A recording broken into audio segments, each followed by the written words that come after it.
സ്കൂളുകളിൽ ജാഗ്രതാ സമിതികൾ രൂപീകരിച്ച് ലഹരിക്കെതിരെ പ്രവർത്തനം ഊർജിതമാക്കണമെന്ന് K P. Mohan MLA. Panniyannur Ariyakkol UP. School സംഘടിപ്പിച്ച വാർഷിക ആഘോഷവും യാത്രയയപ്പും ഉദ്ഘാടനം ചെയ്ത് സംസാരിക്കുകയായിരുന്നു അദ്ദേഹം. വിദ്യാലയങ്ങളിൽ അടിയന്തരമായി ജാഗ്രതാ സമിതികൾ രൂപീകരിക്കണം.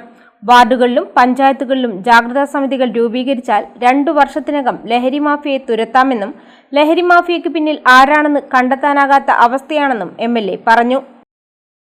അതുപോലെ തന്നെ മറ്റു ഉദ്യോഗസ്ഥന്മാർ അല്ലെങ്കിൽ ഓഫീസിൽ ആരെങ്കിലും ഒരാൾ അവരൊക്കെ തന്നെ ചേർന്നുകൊണ്ട് ജാഗ്രതാ സമിതികൾ ഉണ്ടാക്കുക.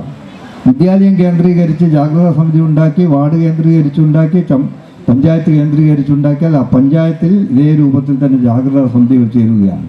PTA പ്രസിഡന്റുമാർ, മദർ PTA പ്രസിഡന്റുമാർ, അതോടൊപ്പം തന്നെ എക്സൈസ് അടക്കമുള്ള എന്തെങ്കിലും കാര്യങ്ങൾ എവിടെയെങ്കിലും നടക്കുന്നുണ്ടോ എന്ന് വളരെ സെൻസിറ്റീവായിട്ട് അറിയാൻ വേണ്ടിയുള്ള ഒരു വലിയ ഇടപെടൽ ഉണ്ടായാൽ നമുക്ക് 1-2 വർഷം കഴിയുമ്പോൾ 100% ഇത് കുട്ടികളിൽ നിന്ന് നിരോധിക്കാൻ നമുക്ക് സാധിക്കും. ഇതിൻ്റെയൊക്കെ തന്നെ പിന്നിൽ വലിയ കൈകളാണ്, നമ്മൾ ആലോചിക്കാത്ത വലിയ കൈകളാണ്. പന്ന്യന്നൂർ ഗ്രാമപഞ്ചായത്ത് പ്രസിഡന്റ് കെ മണിലാൽ അധ്യക്ഷനായി. Staff secretary K Ajesh report അവതരിപ്പിച്ചു. ആരോഗ്യ വിദ്യാഭ്യാസ standing committee chairman P Surendran, PTA president K Satheesh, VM Babu, N Kunhimoosa, T Jayarajan, VP Rajeevan എന്നിവർ സംസാരിച്ചു.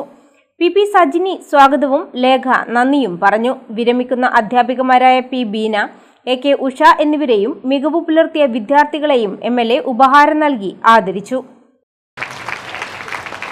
ബഹുമാനപ്പെട്ട കെ.പി. മോഹൻ MLA നൽകുകയാണ്.